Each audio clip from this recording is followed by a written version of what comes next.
நன்றி. நிகழ்ச்சியின் அடுத்த நிகழ்வாக நமக்கு குழந்தைகள் நிகழ்வுல வந்து பாத்தீங்கன்னா, குழந்தைகளுக்கு வந்து அகிலா குணாளன் மேடம் அவர்கள் வந்து சிறப்பா வகுப்பெடுத்துட்டு இருக்காங்க. குழந்தைகள் வந்து எந்த அளவுக்கு ஆக்டிவிட்டீஸ் பண்ணணும். ஒவ்வொரு வாரம் விதைகள், ஒவ்வொரு வாரம் செடிகள் அப்படின்னு சொல்லிட்டு, அப்புறம் வந்து நம்மை சுத்தி என்ன இருக்குது அப்படிங்கிறத கவனிக்க சொல்லி, கிட்டத்தட்ட ஒரு தொடர்ந்து ஒரு 4, 5 வாரங்கள் வந்து பாத்தீங்கன்னா, குழந்தைகளுக்கு நல்ல நல்ல ஒரு பயிற்சிகளை குடுத்து சிறப்பா சொல்லிட்டு இருந்தாங்க. எல்லாருமே நெறைய செஞ்சு குழந்தைகளும் நல்ல ஈடுபாடோடு செய்து அவர்கள் ஹோம்வொர்க் மாரி குடுத்திருந்தாங்க. எல்லாருமே செய்து ஒவ்வொரு வாரமும் அத வந்து அ காமிச்சிட்டு இருந்தாங்க அப்படின்னு சொல்லலாம். குழந்தைகளுக்கு வந்து வாழ்த்துக்கள். இந்த வாரமும் அதே போன்று குழந்தைகள் எல்லாருமே வந்து சிறப்பிக்க வேண்டுமாய் அன்புடன் கேட்டுக்கொள்கிறோம். இன்றைய நிகழ்வில் நமக்கு வந்து பார்த்தீங்கன்னா, அகிலா குணாளன் மேடம் அவர்கள் தனது சொந்த வேலை காரணமாக இந்த வாரம் கலந்து கொள்ள முடியவில்லை. அ அதற்கு பதிலாக ஆசிரியர் அ அருள்மொழி ரவிசுந்தர் அவர்கள், சிறப்பான ஒரு கல்வி ஆசிரியர். அவர்கள் வந்து இன்னைக்கு வந்து அந்த குழந்தைகள் வாழ்வியலை பற்றியும், கருத்துக்களை பற்றியும் நமக்கு இன்னைக்கு சிறப்பா வகுப்பெடுக்க போறாங்க. எல்லாருமே இவர்களுடைய வகுப்புகளையும் நாமும் கேட்டு பயன்பெற வேண்டும் என்று கேட்டுக்கொண்டு, இன்றைய நிலையில் நமக்கு அந்த குழந்தைகள் இயற்கை வாழ்வியலும், பெற்றோர்கள் வழிமுறைகள் என்ன என்பதை பற்றி சிறப்பான ஒரு வகுப்பெடுக்க ஆசிரியர் அருள்மொழி ரவிசுந்தர் அவர்களை அன்புடன் கேட்டுக்கொள்கிறோம். குழுவில் உள்ள பெரியவர்களுக்கும் சிறியவர்களுக்கும் மற்றும் குழந்தைகளுக்கும் இனிய காலை வணக்கத்தை உரித்தாக்கிக் கொள்கிறேன். அனைவருக்கும் இனிய காலை வணக்கம். ஒரு மகிழ்ச்சியான நாள் இன்றைக்கு. நாங்க எப்பொழுதுமே குழந்தைகளோட தான் இருக்கோம். இன்றும் ஐயா வந்து எனக்கு அந்த வாய்ப்பை கொடுத்திருக்காரு. முதல்ல ஐயாவுக்கு நன்றியை தெரிவித்துக் கொள்கிறேன். என்னுடைய பெயர் வந்து அருள்மொழி. நான் ஆசிரியராக ஒரு 28 ஆண்டுகள் பணியாற்றி கொண்டிருக்கிறேன். மிகுந்த மகிழ்ச்சியை, அளவலாகிய இன்பத்தை இன்னைக்கு கொடுத்திருக்காரு சாரு. நான் வந்து அகிலா குணாளன் மேடத்தோடைய இடத்துல இருந்து அவங்க எப்படி சொல்வாங்களோ அதே மாதிரி எனக்கு தெரிந்த சிலவற்றை வாழ்வியல் நெறிமுறைகளை குழந்தைகளுக்கு சொல்லணும்னு ஆசைப்படுறேன். குழந்தைகளா எல்லாரும் நல்லா இருக்கீங்களா? பிள்ளைகளா யாராவது ஒருத்தர் ஆன்சர் பண்ணுங்கப்பா. வீடியோ வீடியோ வந்துட்டு வீடியோ காமிச்சு நான் நல்லா இருக்கேன், தம்ஸ் அப் காமிங்க பார்க்கலாம். நான் நல்லா இருக்கேன். ஏன்னா குழந்தைகள் வந்து okay, very good, super. Anitha Pandian, Saranya, very good, super super. எல்லாரும் நல்லா இருக்கீங்க. எல்லாரும் நல்லா இருக்கணும்ன்றதுதான் நம்மளுடைய காலச்சக்கரத்தோடைய குறிக்கோள். வாழ்த்துக்கள், வாழ்த்துக்கள். பிள்ளைகளுக்கும் வாழ்த்துக்கள், பெரியவர்களுக்கும் வாழ்த்துக்கள். சரி, இன்றைக்குப்பா நம்மளுடைய வாழ்வியல் நெறிமுறையில மழை நேரம் இப்போ பாத்தீங்கன்னா, இன்னைக்கு டிவில நேத்தி தொலைக்காட்சியில சொல்லியிருக்காங்க, ஒரு 4 நாளைக்கு நல்ல மழை. அந்தமான் அருகே ஒரு புதிய காற்றழுத்த தாழ்வு நிலை உருவாயிருக்குன்னு சொல்லியிருக்காங்க. மழை நேரம், மழை நேரத்துல மழைனாலே குழந்தைங்களுக்கு ரொம்ப பிடிக்கும், பெரியவர்களுக்கும் பிடிக்கும், குழந்தைகளுக்கும் பிடிக்கும். மழையில நீங்க என்னெல்லாம் செய்வீங்கப்பா? யாராவது ஒருத்தர் சொல்லுங்கப்பா. யாராவது ஒருத்தர் சொல்லுங்க. யாராவது ஒரு சொல்லு அனிதா பாண்டியன், சொல்லுப்பா. என்ன செய்யணும்னு நினைப்ப? அன்மியூட் எடுத்துட்டு சொல்லு. அனிதா பாண்டியன். அனிதா பாண்டியன், சொல்லு தம்பி, என்ன செய்வ? மழை பெஞ்சா நீ என்ன செய்வ? அன்மியூட் பண்ணிக்கப்பா. சொல்லுப்பா, என்ன செய்வ?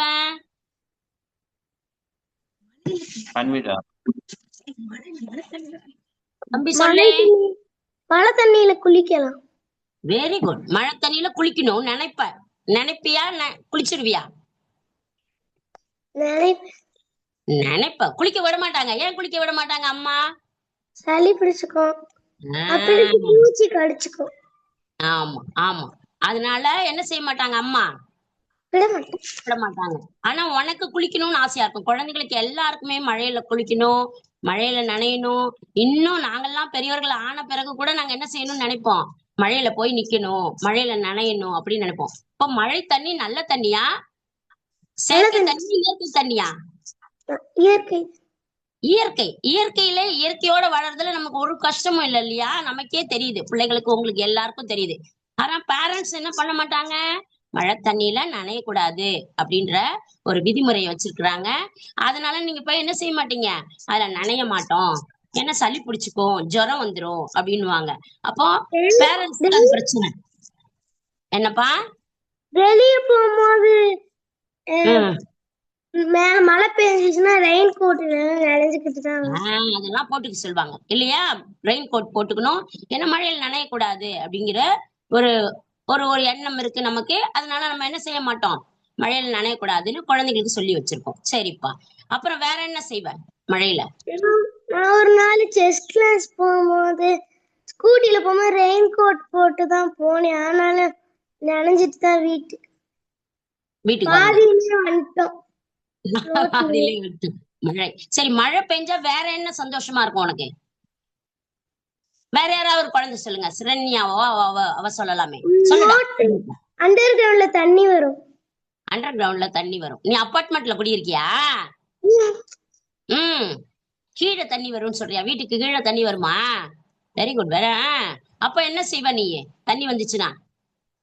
அதை யூஸ் பண்ணுவோம். சரி சரி சரி சரி. சிரண்யா, நீ சொல்ற, உனக்கு எப்படி மகிழ்ச்சி மழை பெஞ்சதுன்னா?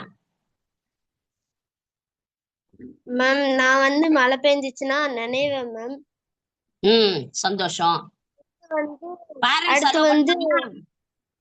அலோவ் பண்ணுவாங்களாடா? அலோவ் பண்ணுவாங்க மேம். Very good. ஏன்னா இயற்கை பேரண்ட்ஸோட வழிகாட்டுதல் தான் எல்லாத்துக்குமே. அவங்கதான் ஒரு மாடியூல் நமக்கு இல்லையா? பேரண்ட்ஸ் வந்து உங்களை எப்படி வழி நடத்துறாங்களோ நீங்க அந்த முறையில தான் வளருவீங்க. அவங்க சரியான முறையில சரியான பாதையில உங்களை கொண்டு போனாங்கன்னா நீங்க சரியான முறையில வளருவீங்க. அப்ப பேரண்ட்ஸ் தான் முதல்ல தெரிஞ்சுக்கணும், மழை நீர் சரியான நீர், இயற்கை நீர். நமக்கு மழை துளி உயிர் துளின்னு சொல்லுவாங்க. அப்ப அந்த மழை தண்ணியில நனையிறது நமக்கு உடலை நல்ல வளமாக்கும், உடல் நல்லது, சளி பிடிக்காது அப்படிங்கிறத நீங்க புரிஞ்சுக்கணும். சரிப்பா, அப்புறம் வேற என்ன சந்தோஷம்? மேம் தண்ணி வரும்போது அதுல கப்பல் விட்டு விளையாடுவேன்.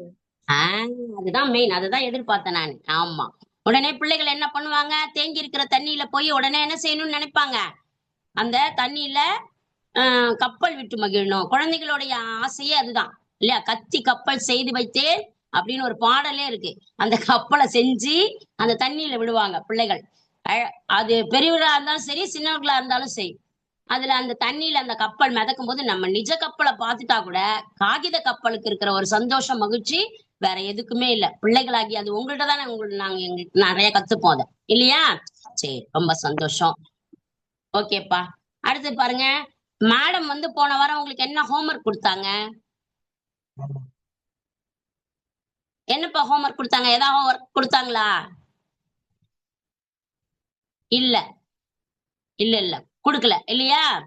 சரி, நிறைய வாழ்வியல் முறையில நம்ம மேம் வந்து நிறைய சொன்னாங்க. உங்களுக்கு நிறைய நல்ல பழக்கங்கள் இப்படி இருக்கணும்ன்றதெல்லாம் நானும் கேட்டுட்டே இருப்பேன். ரொம்ப சந்தோஷமா இருக்கும். நீங்களும் ஃபாலோ பண்ணி நிறைய ஹோம்ஒர்க்ஸ் எல்லாம் எல்லாத்துக்கும் சப்மிட் பண்ணீங்க. அனைவருக்குமே வாழ்த்துக்கள். சரிப்பா, இன்னைக்கு நம்ம என்ன செய்யலாம், மழைய எப்படி எதிர்கொள்ள போறோம், மழையில நம்ம எப்படி பாதுகாப்பா இருக்க போறோம், அது குழந்தைகள் பேரண்ட்ஸோடைய வழிகாட்டுதல்ல நம்ம எப்படியெல்லாம் வந்து குழந்தைகள் வந்து நம்ம ஃபாலோ பண்ண போறோம் அப்படிங்கிறத நீங்க தெரிஞ்சுக்கலாமாப்பா? ஓகே, முதல்ல அவ சொன்ன மாதிரி கப்பல் செய்து நம்ம தேங்கின தண்ணியில கொண்டு போய் விடுவோம். ஒரு இடத்துல தேங்கி இருக்கிற தண்ணியில என்ன இருக்கும் சொல்லுங்க பாக்கலாம். நிறைய தண்ணி, மழை பெஞ்சிருக்கு, மழை ஓகே, அந்த இடத்துல ஒரு தண்ணி ஒரு குட்டை இடம் தேங்கி இருக்கு. அந்த இடத்துல போய் நீ கப்பல் விடணும் அப்படின்னு நினைப்ப. ஓடுற தண்ணியில எல்லாம் எங்கேயும் விட மாட்டாங்க இல்லையா? அதனால நம்ம பக்கத்திலேயே நம்ம வீட்டுக்கு அருகில தண்ணி தேங்கி இருக்கிற இடத்துல கப்பல் விடணும்னு நினைப்போம். அந்த தேங்கி இருக்கிற தண்ணிக்கு மேல என்ன இருக்கும்? கொசு உக்காந்துருக்கும், நிறைய கொசு உக்காந்துருக்கும். அப்ப அந்த கொசு உட்கார்ந்துருக்கும் போது நீ என்ன செய்வ, உனக்கு தெரியாது, அந்த தண்ணியில போய் காலை வச்சு அடிக்கணும், அதுல போய் விளையாடணும் அப்படின்னு நினைப்ப. அப்ப அந்த கொசு தான் நமக்கு எல்லாத்துக்குமே யமன், சளிக்கு, ஜுரத்துக்கு, எல்லாத்துக்குமே. அப்ப தேங்கி இருக்கிற தண்ணியில நம்ம என்ன செய்யக்கூடாது, காலை வைக்க கூடாது. தண்ணி தேங்கி இருக்கிறதுனா ஓடிட்டு இருக்கிற தண்ணியில பிரச்சனை கிடையாது.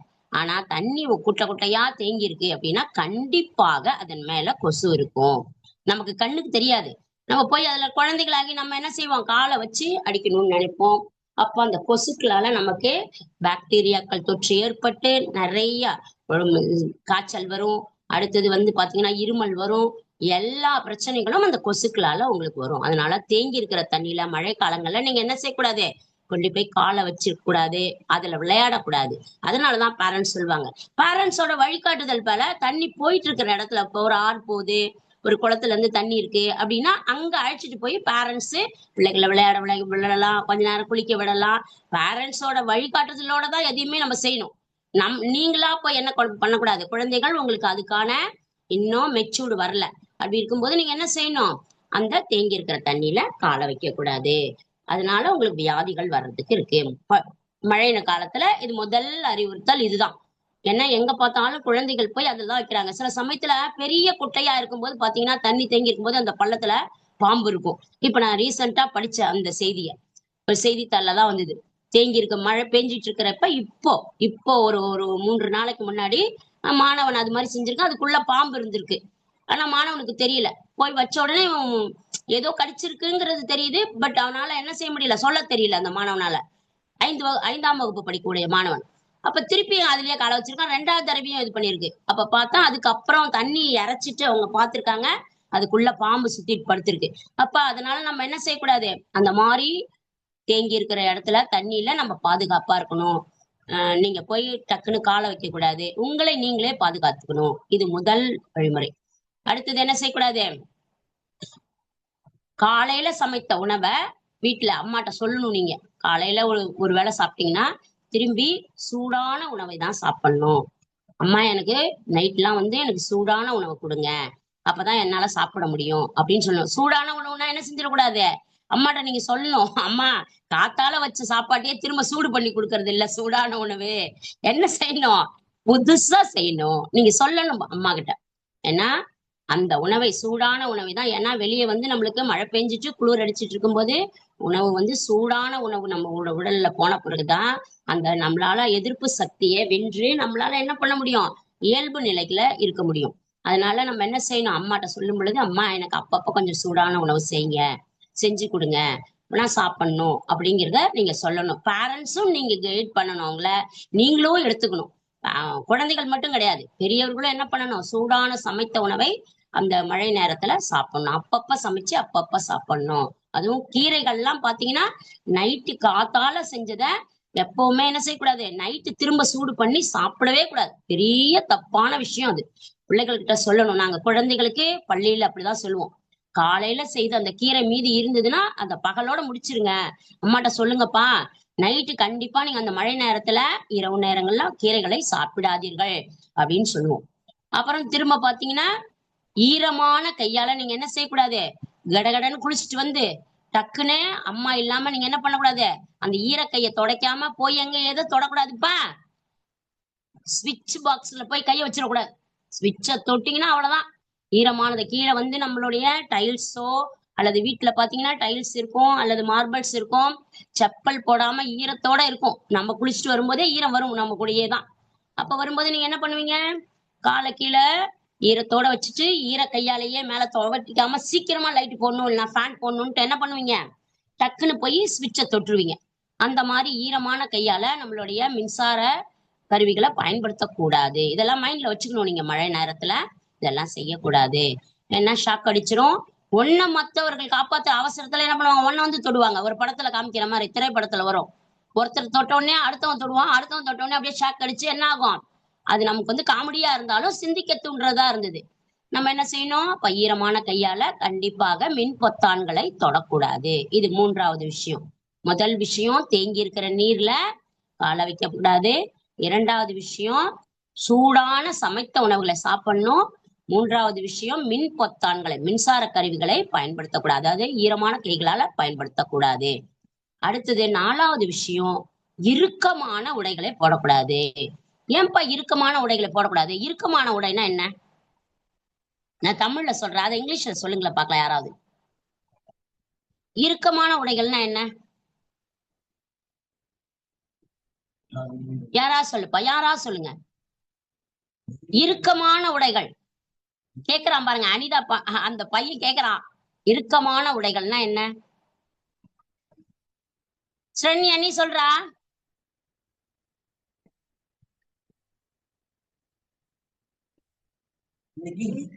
ஜீன்ஸ். Jeans, very good. அப்புறம்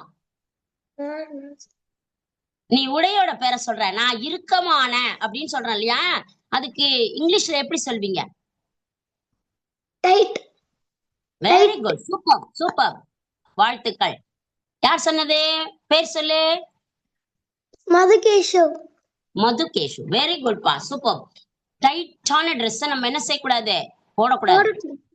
போடக்கூடாது. மழை நேரத்துல எந்த நேரத்திலுமே நம்மளுடைய உடல்ல டைட்டான உடைகளே இருக்கக்கூடாது. தளர்வான லூஸான உடைகள் தான் போடணும். இந்த மழை நேரத்துல நீ டைட்டா போட்டேன்னு வச்சுக்கோயேன், உள்ள ஏற்கனவே வந்து நம்மளுக்கு உடம்பு வந்து ரொம்ப சூடான உடம்பு. அப்போ நம்ம வந்து அந்த எல்லா உடம்ப வந்து டைட்டாக்கி அந்த மேல உடைய நம்ம போடும்போது உள்ள வந்து என்ன செய்யுது? காத்து போகாம பூஞ்சை காளான் அப்படின்னு சொல்லுவாங்க. என்ன செய்யும்? சின்ன சின்னதா பொறி பொறி பொறி பொறி பொறியா நம்மளுடைய இடுக்குகள் எல்லாம் பாத்தீங்கன்னா, கையோட இடுக்கு, தொடையோட இடுக்கு, அதுல எல்லாம் பாத்தீங்கன்னா சின்ன சின்ன பொறி மாதிரி வந்துடும். உடனே இச்சிங் வந்துடும், அரிப்பு மாதிரி வந்துடும். அந்த உடனே நீங்க என்ன செய்வீங்க? சில சமயம் அம்மாட்ட சொல்வீங்க, சில சமயம் சொல்ல மாட்டீங்க. அப்ப அது என்ன ஆகும்? ரவுண்ட் ரவுண்டா பெருசு பெருசு பெருசா ஆகி அந்த இடம் பாத்தீங்கன்னா தேமல் மாதிரி ஆகி படம் மாதிரி ஆகி அப்ப என்ன செய்யும்? பெரிய வியாதிக்கு வழிவகுக்கும். அப்ப நம்ம எப்பவுமே கொஞ்சம் லூஸான உடைகள் தான் போடணும். அதுவும் ஈரமான உடைகளை கண்டிப்பா அணியவே கூடாது. Padmavathi, very good. சரி, உன்னோட ஸ்மைலிங் சூப்பரா இருக்கே, அழகா சிரிக்கிற, வெரி குட். அப்போ நம்ம என்ன செய்யக்கூடாது? அந்த லூஸான உடைகள் தான் போடணும், டைட்டான உடைகளை போடக்கூடாது. மழை நேரத்துல கண்டிப்பா இதை ஃபாலோ பண்ணணும். அது மாதிரி ஈரமான துணி கொஞ்சம் காயல, யூனிஃபார்ம் வந்து அம்மா வந்து துவச்சு போட்டிருப்பாங்க ஞாயிற்றுக்கிழமை அன்னைக்கு, காயல திங்கக்கிழமை அன்னைக்குன்னா பேரண்ட்ஸ் நீங்க சீக்கிரமா என்ன பண்ணணும்? குழந்தைக்கு நம்ம போட்டு விடணுமே, நீங்க தயார் பண்ணிடணும். நம்ம எவ்வழியோ, நான் அடிக்கடி சொல்வேன் ஸ்கூல்ல, பேரண்ட்ஸ் இஸ் ஏ மாடியூல். அவங்கதான் நம்மளுக்கு மாடியூல்பா, முன்னுதாரணம். அவங்கதான் நம்மளை வழிகாட்டணும்னு நான் சொல்லுவேன் அடிக்கடி. அப்ப பேரண்ட்ஸ் என்ன பண்ணணும்? பிள்ளைகளை ஸ்கூலுக்கு அனுப்பணும்னா சீக்கிரம் அந்த துணியை காய வச்சு எப்படி முடியுமோ, நிறைய வழிகள் இருக்கு, அந்த மாதிரி போட்டு குழந்தைகளை அந்த காய்ந்த உடைகளை மழை நேரத்துல போட்டு அனுப்புங்க. குழந்தைகளும் அதையே ஃபாலோ பண்ணணும். ஈரமா இருந்துச்சுன்னா அந்த ட்ரெஸ்ஸை போட்டுக்கூடாது. அதை போட்டீங்கன்னா இப்ப சொன்ன மாதிரி பாக்டீரியா தொற்று நிறைய வரும், பூஞ்சை காளான் தொற்று நிறைய வந்து நிறைய என்ன பண்ணும்? வியாதிக்கு வழிவகுக்கும், டிசீஸ் நிறைய வந்துடும். நோய்க்கு வழியே இல்லை. அதாவது ஒண்ணு செஞ்சா அடுத்து அடுத்து அடுத்து அடுத்து வந்துட்டே இருக்கும். ஸ்கின் ப்ராப்ளம் மட்டும் ஒரு தடவை செஞ்சிட்டோம்னா அடுத்தடுத்த தடவை என்ன செஞ்சுட்டே இருக்கும்? வளர்ந்துகிட்டே தான் இருக்குமே தவிர அது போகவே போகாது. அதனால வந்து நம்மளுடைய 4வது வாழ்வியல் முறையில மழை காலத்துல நம்மளுடைய உடைகளை வந்து என்ன செய்யக்கூடாது? நம்ம டைட்டா போடக்கூடாது. அதை பேரண்ட்ஸும் ஃபாலோ பண்ணுங்க. அடுத்தது பெண் பிள்ளைகள் பாத்தீங்கன்னா சில சமயங்கள்ல வீட்டுல இருக்கும் பொழுது மழை நேரத்துல அம்மா சொல்றாங்கன்னு சொல்லிட்டு நம்ம நிறைய எண்ணெய் வச்சுப்போம் பாருங்க தலையில. அம்மா சொல்லுவாங்க, கொஞ்சம் நல்லா வீட்டுல தானே இருக்க, எண்ணெய் தடவி குழி அப்படின்னு சொன்ன உடனே அம்மாவோட ஆசை குழந்தைக்கு என்ன செய்யணும்னு நினைப்பாங்க? நிறைய எண்ணெய் தடவி பிள்ளை வந்து உஷ்ணம் இல்லாம இருக்கணும், அதாவது வெப்பம் இல்லாம இருக்கணும் அப்படிங்கிறதுனால என்ன செய்வாங்க? அம்மா வந்து பெண் பிள்ளைகள் தலையில, ஏன்னா முடி வளரணும் அப்படிங்கிற காரணத்துல என்ன செய்வாங்க? எண்ணெயை நிறைய வச்சிருவாங்க அந்த மழை நேரத்துல. அப்படி வைக்கும்போது என்ன செய்யணும்? உடம்பு ஏற்கனவே இருக்கிற உஷ்ணம், வெளியே இருக்கிற குளிர்ச்சி, திரும்ப நம்ம எண்ணெய் வச்ச பிறகு நம்மளுடைய உடம்பு வந்து அந்த உஷ்ணத்தை, அத வெப்பம் குறைச்சு குளிர்ச்சியா மாறிடும். 2 குளிர்ச்சி சேர்ந்ததுன்னா திரும்ப என்ன வந்துடும்? ஜுரம் வந்துடும். அதனால நம்ம என்ன செய்யக்கூடாது? மழை நேரங்கள்ல கொஞ்சமா தான் எண்ணெயை பயன்படுத்தணும். இப்ப ஒரு நாள் நீ முதல் நாள் தடவுனா மறுநாள் காலையில தான் தடவணும். அந்த மாதிரி இல்ல ஒரு 2 நாளுக்கு அப்புறம் தான் தலையில எண்ணெய் அப்ளை பண்ணணும். அந்த மாதிரி பாத்துக்கணும் மழை நேரத்துல மட்டும். ஆனா இதுவே கோடை காலமா இருந்தா தினமும் எண்ணெய் தடவை சொல்லுவாங்க தலையில. எங்களுடைய பேரண்ட் எல்லாம் பாத்தீங்கன்னா எங்களை தலையில எண்ணெய் தடவி, தினமும் தலையில எண்ணெய் தடவி நீ தலை வாரிட்டு போங்க அப்படின்னு சொல்லுவாங்க. ஆனா இப்பெல்லாம் வந்து மாடர்னா ஆயிட்டதுனால எண்ணெய் தடவுறதே பிள்ளைகள் மறந்துருச்சு. இப்பெல்லாம் பேரண்ட்ஸ் வந்து விழிப்புணர்வு இல்லாம இருக்கிறதுனால ஸ்டைலுங்கிற பெயர்ல எண்ணெயே தட மாட்டேங்குது பிள்ளைங்க.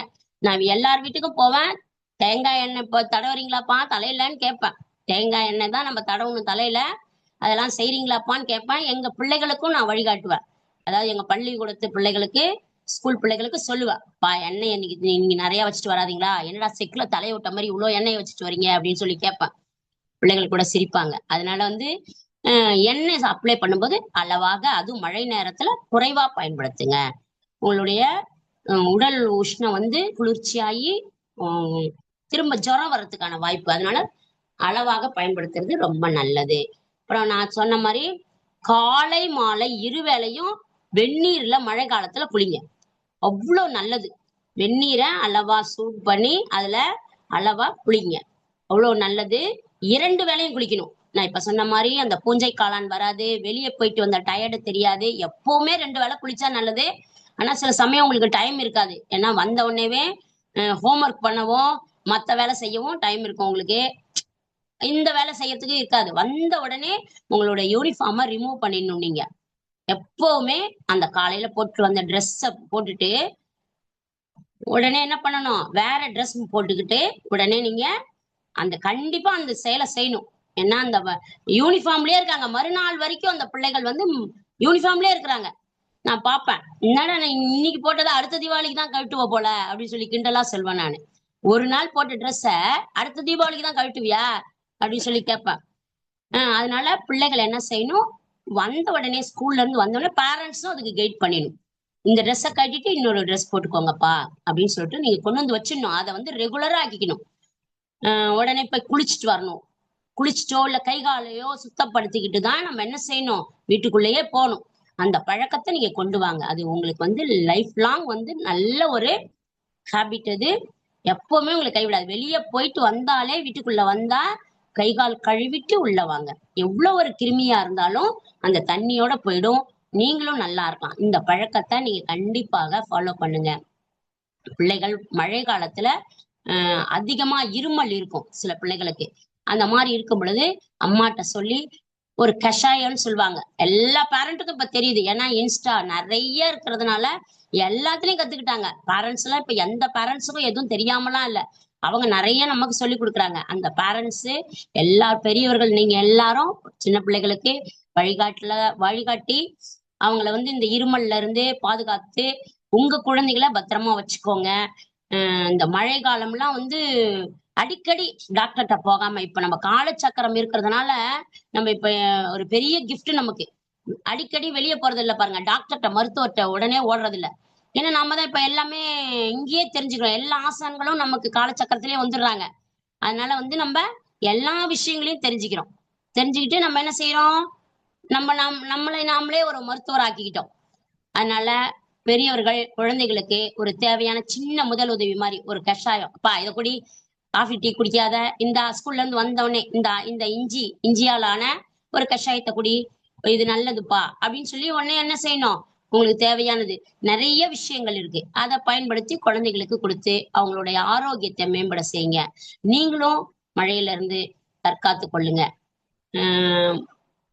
மழையில சில விஷயங்கள் இப்ப நான் சொன்னேன், அதெல்லாம் நீங்க ஃபாலோ பண்ணாலே நல்லது. கொசு தேங்கி இருக்கிற தண்ணி கிட்ட கண்டிப்பா போகாதீங்க. கொசுக்களால முதல்ல வரக்கூடிய நோயை தவிர்த்திடணும். இவ்வளவுதான்ப்பா. உங்களுடைய வாழ்க்கை முறையை நீங்களே மேம்படுத்திங்க. குழந்தைகளாகிய நீங்கள் எல்லாரும் நல்லா இருக்கணும். நீங்க ஆரோக்கியமா இருந்தாதான் குடும்பத்துல இருக்கிற பெரியவர்களும் ஆரோக்கியமா இருப்பாங்க. ஏன்னா குழந்தைகள் நல்லா இருந்தா தானே பெரியவர்கள் பார்த்த உடனே ஏன் குழந்தை நல்லா இருக்கே பா சந்தோஷப்பா அப்படின்னு சொல்லுவாங்க. அடுத்ததுப்பா ஒரு சின்ன விஷயம், எப்பொழுதும் குழந்தைகளாகிய நீங்கள் இறைவனுக்கு நன்றி சொல்வதை மறக்காதீர்கள். ஒரு பெரிய பிளஸ். அடிக்கடி சொல்வது நான் எல்லாருக்கும் பெரியவர்களும் சொல்வேன், குழந்தைகளும் சொல்லுவேன். பார்த்தோன்னே உனக்கு ஒரு நல்ல விஷயம் நடந்தாலும் சரி, ஒரு கெட்ட விஷயம் நடந்தாலும் சரி, நன்றிப்பா, கடவுளே நன்றி. நீ எந்த கடவுள் பிடிக்குதோ அந்த கடவுள்கிட்ட ஒரு நன்றி சொல்லு, தினமும் சொல்லுங்க. அது இறைவன் பார்த்துக்கிட்டே இருப்பாரு. கண்டிப்பா உங்களுக்கு நல்லதே நடக்கும். தினமும் இறைவனுக்கு, இன்றைக்கு நான் பள்ளிக்கூடம் போனேன், ஆசிரியர் என்ன அடிச்சாங்க, நன்றிப்பா. அடுத்த நாள் நான் அடி வாங்கக்கூடாது, நன்றிப்பா. இப்படி என்னுடைய ஹோம்ஒர்க்கை முடிச்ச, நன்றிப்பா. எனக்கு உடல் சுகத்தை கொடுத்த, நன்றிப்பா. தினமும் இறைவனுக்கு நன்றி சொல்வதை மறக்காதீர்கள். அது வாழ்க்கையில ஒரு உங்களுக்கு பெரிய வரப்பிரசாதம். அதனால குழந்தைகளாகிய நீங்கள் எல்லோரையும் மகிழ்ச்சியா வச்சுக்கோங்க. உங்களுடைய எண்ணங்கள் தான் உங்களை வாழ வைக்கும். நீங்கள் வேண்டும் பொழுதே, கடவுள்கிட்ட வேண்டும் பொழுதே என்ன சொல்லணும், கடவுளே எல்லாரையும் நல்லாவை, அந்த ஒரு பண்பை கொண்டு வாங்க. நான் மட்டுமே நல்லா இருக்கணும், எங்க அப்பா அம்மா நல்லா இருக்கணும், என் பக்கத்து வீட்டுக்காரன் நல்லா இருக்கணும், இப்படிலாம் வேண்டக்கூடாது. பொதுவா கடவுள்கிட்ட போனோடனே அந்த ஒரு பிராட் மைண்ட் வந்துடணும். ஃப்ராட் மைண்ட் இருக்க கூடாது. Okay, broad mind. எஃப் விட்டுருங்க, பிய போட்டுக்கோங்க. Broad mind, fraud mind. Fraud mind எடுத்துட்டு பிராட் மைண்டா நீங்க எல்லாரும் வாழணும். அதுதான் எங்களுடைய ஆசை. வாழ்த்துக்கள். எண்ணங்கள் நம் எண்ணம் போல் வாழ்க்கைன்னு அந்த ஆட்டோல எழுதியிருப்பாங்க. அது என்னன்னு பாத்தீங்கன்னா, நீ நல்லதை நினைச்சா உனக்கு நல்லதே நடக்கும். நீ மற்றவர்களுக்கு கெடுதல் நினைச்சினா, அப்படி எண்ணத்தால நினைச்சா கூட நமக்கு தான் கெடுதல் வரும். அதனால இப்போ கடவுள் கூட ஃபாஸ்ட் தான், உங்களுக்கு எல்லாம் தெரியும்னு நினைக்கிறேன். குழந்தைகளுக்கு நீங்க எல்லாம் இத ரொம்ப அட்வான்ஸா இருக்கீங்க, எங்களெல்லாம் விட, பெரியவர்களை விட. நம்ம முதல்ல சொல்லுவாங்க, முற்பகல் செய்யும் பிற்பகல் விளையும் சொல்லுவாங்க. இப்பெல்லாம் கிடையாது. 1 மணிக்கு நீ யாருக்கா கெடுதல் செஞ்சினா 2 மணிக்கு உனக்கு கெடுதல் வந்துடும். அவ்வளவு ஃபாஸ்டா இருக்காரு கடவுள் கொடுக்கறதுலயும். அதனால நீங்க என்ன செய்யக்கூடாது, யாருக்குமே கெடுதல் நினைக்கூடாது. எல்லாரும் நல்லா இருக்கணும்னு நினைச்சாலே அந்த எல்லாரும்ங்கிற வார்த்தையில நீயும் வந்துருவ. அதனால அந்த எண்ணம் போல் வாழ்க்கை, நல்ல எண்ணங்களை விதையுங்கள், நல்ல எண்ணங்களை அறுவடை செய்யுங்கள் என்று கூறி எனக்கு வாய்ப்பளித்த ஐயா அவர்களுக்கு நன்றியை தெரிவித்துக் கொண்டு விடைபெறுகிறேன். நன்றி, வணக்கம். அப்புறம் இன்னொரு சின்ன விஷயம், அடுத்த வாரமும் என்னதான் ஐயா சொல்லியிருக்காங்க, ஒரு ஹோம்ஒர்க் மாதிரிப்பா. உங்களுக்கு இந்த மழை காலத்தை பத்தி ப்ராவர்பு ஒரு 3 எழுதிட்டு வந்து காமிங்கப்பா. அடுத்த வாரம் யாருக்கு என்ன தெரியுதோ ப்ராவர்பு. ப்ராவர்பு மீன்ஸ் பழமொழி, பழங்காலத்து பழமொழி. ஓகேங்களா? அந்த 3 யார் எழுதிட்டு வந்து காமிச்சாலும் ஓகே, பாராட்டுக்கள். குழந்தைகளாகிய நீங்க தான் எல்லாத்துலயும் ஆர்வமா இருக்கீங்க.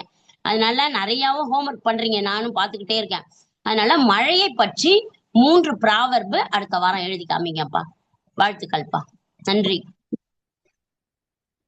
நன்றிங்கம்மா, சிறப்பு, சந்தோஷம். இன்னைக்கு அற்புதமா, அதாவது மழை வெளியில பெய்தோ இல்லையோ, இன்னைக்கு காலை சக்கரத்துல ஒரு அருமையான ஒரு மழை பெஞ்சிருக்கு அப்படின்னு சொல்லலாம். உண்மையிலுமே வந்து சிறப்பா இன்னைக்கு நமக்கு வகுப்பு கொடுத்துருக்காங்க. குழந்தைகள் ஆகிய அனைத்து குழந்தைகளும் வந்து பாத்தீங்கன்னா, இது ஒரு சாதாரண ஒரு செய்தி இல்லை. அன்னைக்கு அம்மா சொன்னது இன்னைக்கு வாழ்க்கையில நம்ம நடைமுறையில முக்கியமா கடைபிடிக்க வேண்டிய விஷயங்கள், அற்புதமான விஷயங்களை சொல்லியிருக்காங்க. பெற்றோர்கள் சொல்லியிருப்பாங்க. ஆனா ஒரு கல்வி முறையில ஒரு ஆசிரியர் சொல்றது அப்படிங்கிறது மாணவிகள் ஏற்றுக்கொள்ளக்கூடிய ஒரு அற்புதமான நிகழ்வு. அதை இன்னைக்கு நமக்கு சிறப்பா இன்னைக்கு இந்த காலச்சக்கரம் நிகழ்வுல அருள்மொழி அம்மா சொல்லியிருக்காங்க. அந்த இனிமையான அந்த கணீரான குரல், என்னைக்குமே பாத்தீங்கன்னா அம்மா தன்னுடைய குரலை ஒரு கணீர்னு பேசுவாங்க. அதே நமக்கு ஒரு சந்தோஷமா இருக்கும். இந்த ஒரு கணீரான குரல்ல இன்னைக்கு குழந்தைகள் இந்த மழை காலத்துல என்னென்ன கடைபிடிக்கணும், கண்டிப்பா அது மாதிரி தேங்கிய தண்ணீர், அதே மாதிரி நம்ம போட சுவிட்ச் பாக்ஸ், அது மாதிரி பல்வேறு விஷயங்களை நம்ம கரெக்டா கடைபிடிக்கணும். அது நமக்கு ஏன்னா இப்ப பெற்றோர்கள் சொன்னாலும் குழந்தைகள் கேட்கக்கூடிய சூழ்நிலையில் அது மாதிரிலாம் இருக்கக்கூடாது. ஆனா அதை கடைபிடிக்கணும் அப்படிங்கிறத ஒரு அற்புதமா இன்னைக்கு சொல்லியிருக்காங்க. முக்கியமான விஷயங்கள் இதெல்லாம். அது அடுத்தது பாத்தீங்கன்னா, பெற்றோர்கள் குழந்தைகளை தன்னுடைய குழந்தைகளை இந்த மழை காலத்துல எப்படி பராமரிக்கணும், அவங்களை வளர்க்கணும் அப்படிங்கிறத பற்றியும் அற்புதமா இன்னைக்கு விஷயங்கள் சொல்லியிருக்காங்க. உண்மையிலேயே பாத்தீங்கன்னாக்கா, தன்னோட வேலைகள் இருக்குது அப்படின்னு சொல்லிட்டு குழந்தைகள் ஏதோ விளையாடுது அப்படின்னு சொல்லிட்டு நம்ம இருந்துட்டு இருக்க கூடாது. அவங்களையும் இந்த மழை காலத்துல நம்ம ஒரு இதா நினைச்சு நம்ம பாதுகாத்து நம்ம அவங்களையும் வழி நடத்தணும் அப்படிங்கிறதையும் சிறப்பா சொல்லியிருக்காங்க. அற்புதமான விஷயங்கள். அடுத்தது உங்களுக்கு அந்த பழமொழிகள் கொடுத்திருக்காங்க. குழந்தைகளாகிய நீங்கள் கண்டிப்பாக இந்த வாரம் என்ன நடத்துறாங்க, இந்த மழை காலத்துல உங்களுடைய இது என்ன, அதனுடைய பழமொழிகள் என்ன என்பதை பற்றி அடுத்த வாரமும் நமக்கு அம்மா தான் வரப்போறாங்க. அதனால கண்டிப்பாக எல்லாருமே நீங்க ஒரு மழையை பத்தி ஒரு சிறந்த ஒரு செய்தியை எழுதி எடுத்து வர மாதிரி அடுத்த வாரம் அவங்க சொன்ன மாதிரி அந்த ஹோம்ஒர்க் சிறப்பா செய்து வரும்படி அன்புடன் கேட்டுக்கொள்கிறோம். இன்றைய நிலையில் நமக்கு சிறப்பானதொரு வகுப்படுத்த அனைவருக்கும் நல்ல ஒரு இந்த மழை காலத்துல நம்ம கடைபிடிக்க வேண்டிய வழிமுறைகள் பற்றியும் பாதுகாப்புகள் பற்றியும் சிறப்பாக வழிநடத்தி இன்றைய வகுப்பை சிறப்பித்து கொடுத்த அருள்மொழி ரவிசுந்தரம் ஐயார் அவர்களுக்கு அனைவரின் சார்பாக நெஞ்சார்ந்த நன்றிகளையும் வாழ்த்துக்களையும் தெரிவித்துக் கொள்கிறோம். நன்றிங்கம்மா. அன்மியூட் பண்ணீங்க, மியூட்ல இருக்கு.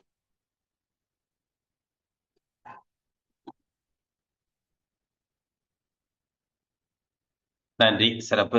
நிகழ்ச்சியின் அடுத்த நிகழ்வாக குழந்தை செல்வங்கள்லாம் காத்துக்கிட்டு இருக்காங்க. அதாவது என்னைக்கு ஆசிரியர்கள் பெற்றோர்கள் வழிகாட்டுதலுக்கு அப்புறம் தன்னுடைய அவர்கள் காட்டிய வழிகள்ல நாங்க எப்படி இருக்கிறோம் அப்படிங்கிறத வந்து தன்னிலை விளக்கமாக கொடுக்க காத்து கொண்டிருக்கிறார்கள். அதுல வந்து முதலாவதாக நமக்கு வந்து பாத்தீங்கன்னா திருக்குறளை ஒவ்வொரு வாரமும் நமக்கு சிறப்பாக கொடுத்துட்டு இருக்காங்க சாந்தினி அவர்கள். இந்த வாரமும் நமக்கு அதனுடைய 8வது அதிகாரம் அன்புடைமையை பற்றி இன்னைக்கு சிறப்பாக வந்து நமக்கு கொடுக்க இருக்கிறாங்க. நம்ம திருக்குறள்ல வந்து தொடர்ந்து நம்ம சொல்லிட்டு இருக்கோம். ஒவ்வொரு வாரமும் அந்த ஒவ்வொரு அதிகாரத்தை நீங்க மனப்பாடம் பண்ணாலே 1330 குறளையும் நீங்க தெளிவா கொண்டு வரலாம். குழந்தைகள் வந்து எல்லாருமே சிறப்பா நீங்க இதை ஏற்படுத்திக்க. பெற்றோர்களும் தங்களுடைய குழந்தைகளுக்கு வந்து ஒவ்வொரு வாரமும் ஒரு 10 திருக்குறளை ஒவ்வொரு அதிகாரமாக அவர்கள் மனப்பாடம் செய்யும் அளவுக்கு நீங்களும் அவர்களுக்கு ஒரு ஊக்கத்தை கொடுக்க வேண்டும் என்ற அன்புடன் கேட்டுக்கொண்டு இன்றைய நிலையில் நமக்கு 8வது அதிகாரத்தை சிறப்பிக்க சாந்தினி அவர்களை அன்புடன் அழைக்கின்றோம். அனைவருக்கும் வணக்கம். 8வது அதிகாரம் அன்புடைமை. அன்பிற்குண்டோ அடைக்கும் தாழ் ஆர்வலர் புண்களில் பூசல் தரும். அன்ப தாழ்பால் போட்டுலாம் அடைத்து வைக்க முடியாது. அன்பு இருந்ததுன்னா அவர்களோட கண்ணீர்லயே அது தெரிந்துவிடும். அன்பில்லார் எல்லாம் தமக்குரியர், அன்புடையார் என்பும் உரியர் பிறர்க்கு. அன்பு இல்லாதவங்க எல்லாமே தனக்கு தான்பாங்க. அன்பு உடையவர்கள் தன் உடம்பும் பிறருக்குன்னு சொல்வாங்க. அன்போடு இந்த வழக்கென்ப 6 உயிருக்கு என்போடு எந்த தொடர்பு. நம்மளோட உடலும் உயிரும் பொருந்தி ஒரு மனிதனா இருக்கிறது எதுக்குன்னா எல்லார்கிட்டையும் அன்பா செயல்படுறதுக்கு தான். அன்பீனும் ஆர்வமுடைமை அதீனும் நண்பென்னும் நாடா சிறப்பு. அன்பு என்ன பண்ணும்? ஆர்வத்தை தூண்டும். ஆர்வம் என்ன பண்ணும்? நட்பா பழக தூண்டும். அன்புச்சமது வழக்கென்ப 6 உயிருக்கு என்புற்றி எய்ந்த தொடர்பு. அனைவரிடம் எல்லார்கிட்டையும் இந்த உலகத்திலே சிறப்பு என்னன்னா எல்லார்கிட்டையும் அன்பா இருக்கிறவங்க தான் இந்த உலகத்துல இன்பமா வாழ்றாங்க. அறத்திற்கே அன்புசார் என்ப அறியார் மரத்திற்கும் அதே துணை. அறத்திற்கு மட்டும்தான் அன்பு துணைன்னு சொல்றவங்களாம் அறியாமையில உள்ளவங்க. அன்பு வந்து அறத்திற்கு மட்டும் துணை அல்ல, வீரத்திற்கும் அன்புதான் துணை. என்பிலதனே வெயில் போல காய்மே அன்பிலதனே அறம்.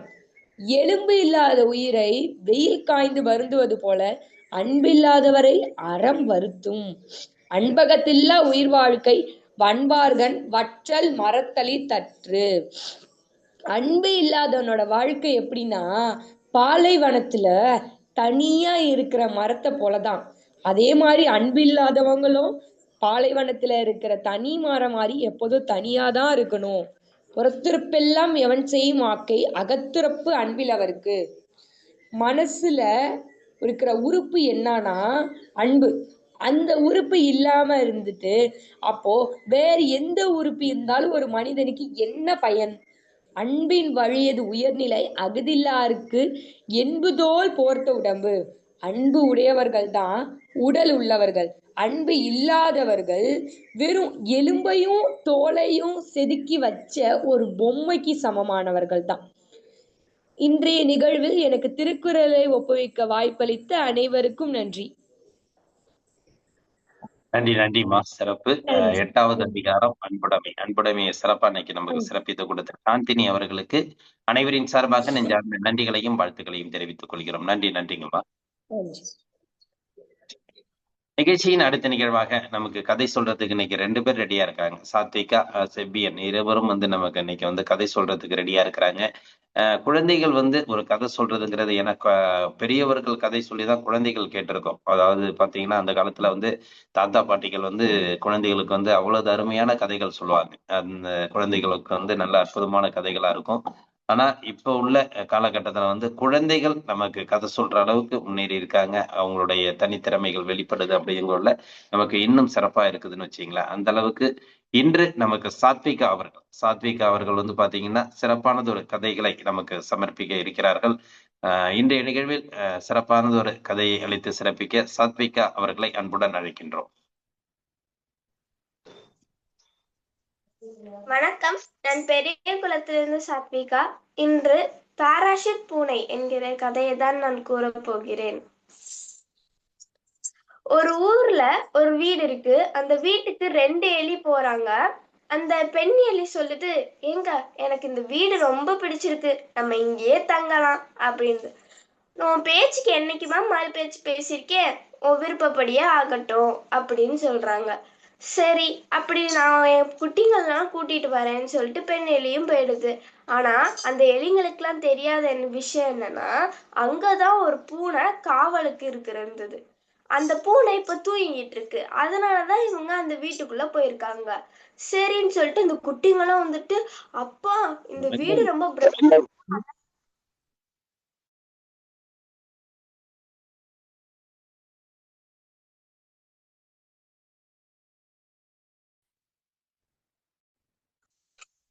இந்த வீடு ரொம்ப பிரம்மாண்டமா அழகா இருக்குப்பா, எனக்கு ரொம்ப பிடிச்சிருக்குன்னு எல்லா குட்டிங்களும் அங்கிட்டு அந்த இருக்க பாத்திரத்தெல்லாம் ஒரு என்னடா இருக்கு, யாருமே இல்லையா இந்த வீட்டுல, எப்படி சத்தம் மட்டும் கேக்குதுன்னு எட்டி பார்த்துட்டு, ஆஹா இத்தனை எலிங்களா, எப்படி நம்ம நான் காவலுக்கு இருக்க வீட்டுல எப்படி வரும் அப்படின்னு சொல்லிட்டு அப்படியே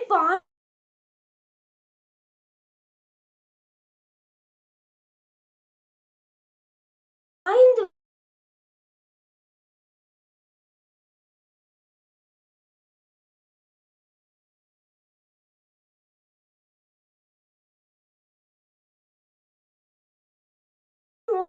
நுனியில போய் நின்றுங்க.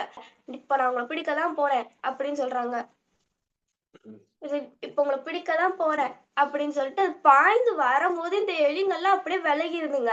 அப்படியே அந்த கீழே விழுந்துருது. அச்சச்சோ பூனைக்கு என்னாச்சுன்னு எல்லா குட்டிகளையும் பதட்டம் அடையும் போது அப்பா எலி சொல்றாங்க, பூனைக்கு ஒண்ணா இருக்காது, அது பத்திரமாதான் கீழே போய் இறங்கிருக்குன்னு சொல்லி, அப்படியான்னு எட்டி பாக்குறாங்க. ஆமாப்பா நீங்க சொன்ன மாதிரி பூனை பத்திரமா கீழே போய் நிக்குது, எப்படிப்பா அப்படின்னு கேக்குறாங்க. பூனைகள்லாம் பறக்கும் அணில் மாதிரி.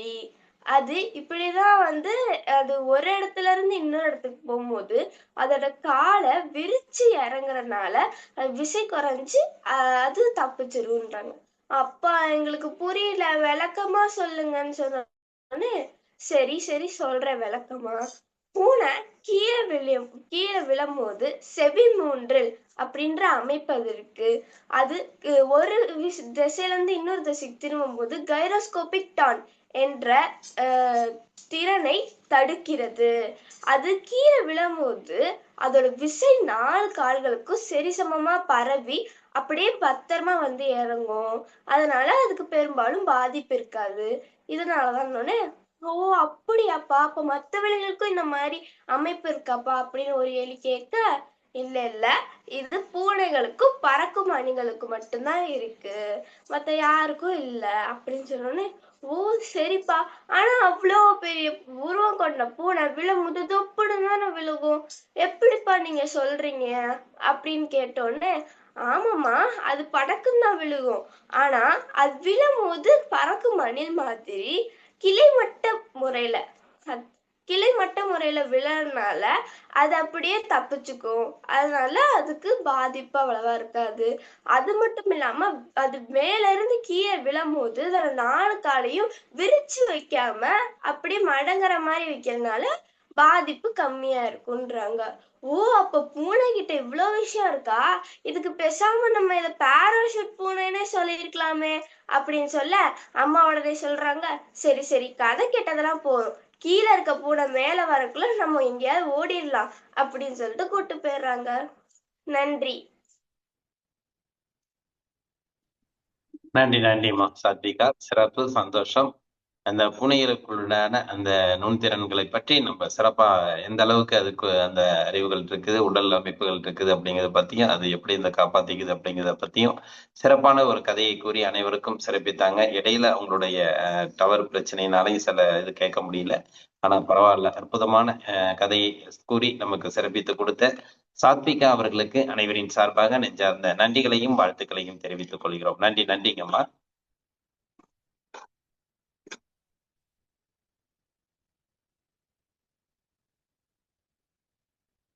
நிகழ்ச்சியின் அடுத்த நிகழ்வாக அதே கதை தான், ஆனா ஆள் வேற அப்படிங்கிற மாதிரி தான். அதாவது செவ்வியன் பாத்தீங்கன்னா எல்கேஜி யூகேஜி படிக்கிறாப்ல. இப்ப சொல்லுவாப்ல என்ன படிக்கிறேன்ட்டு.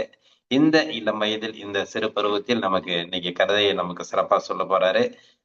இன்றைய கதையை அளிக்க செவ்வியன் அவர்களை அன்புடன் அழைக்கின்றோம். அனைவருக்கும் வணக்கம். எறும்பும் வெட்டுக்கிளியும். ஒரு காலத்துல எறும்புகளும் வெட்டுக்கிளியும் புல்வெளியில் வாழ்ந்து வந்துச்சு. தூரத்துல இருந்து அந்த எறும்புங்க கஷ்டப்பட்டு விவசாய நிலத்துல இருந்து சாப்பாட்டை சேர்த்து வைக்குமா. அதுங்க ரொம்ப உலகத்தோட வேலை செய்யும். ஒவ்வொரு நாளும் விடிய காலையில எல்லா எறும்பும் சீக்கிரமா எஞ்சி வயலுக்கு போய் கஷ்டப்பட்டு நெல் எடுத்து தலைமையில வச்சு கொண்டு வரும். கொண்டு வந்த சாப்பாட பத்திரமா அவங்க புத்துக்குள்ள வச்சுட்டு திரும்பவும் இன்னும் கொஞ்சம் சாப்பாடு கொண்டு வர வயலுக்கு போயிடுமா. அதே நேரத்துல அந்த வெட்டுக்கிளி ரொம்ப சோம்பேறித்தனமா நான் முழுக்க நிழல்ல தூங்கிட்டு பார்த்து படித்து ருசியான சாப்பாட சாப்பிட்டு இருந்துச்சு. அடுத்து என்ன பண்ணணும்னு கவலையே இல்லாம சந்தோஷமா வாழ்க்கை வச்சிருந்தா. கஷ்டப்பட்டு வேலை செய்யற அந்த எறும்புகளை பார்த்து அந்த வெட்டுக்கிளி பரிதாபப்பட்டுச்சான். நாட்கள் போக போக அந்த வெட்டுக்கிளி இன்னும் சோம்பேறித்தனமா இருந்துச்சு. இங்கேயும் அங்கேயும் சறுக்கிக்கிட்டு இந்த வாழ்க்கை நல்லா இருக்குன்னு இப்படியே குதிச்சு பாடி சந்தோஷமா இருந்தான். இருந்தாலும் இந்த எறும்புங்க இன்னும் ஓயாம கஷ்டப்பட்டு சாப்பாட புத்தல சேமிச்சு வச்சுது. ஒரு நாள் எறும்புங்க சாப்பாடு கொண்டு போகும்போது ஒரு எறும்பு கீழே விழுந்துருச்சு. உணவுடைய பாரு தாங்க முடியாம அவன் அடிபட்டு சோர்ந்து போயிட்டான்.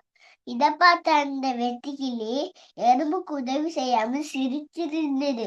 எறும்பு கேட்டுச்சு, வெட்டுக்கிளி அண்ணன் தயவு செஞ்சு என் சாப்பாட்ட கூத்துக்கு கொண்டு போக எனக்கு உதவி செய்றீங்களா?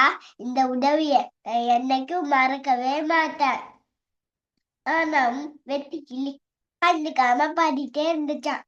அப்புறம் அந்த எறும்பு கஷ்டப்பட்டு தானாவே சாப்பாட தூக்கிட்டு போச்சு.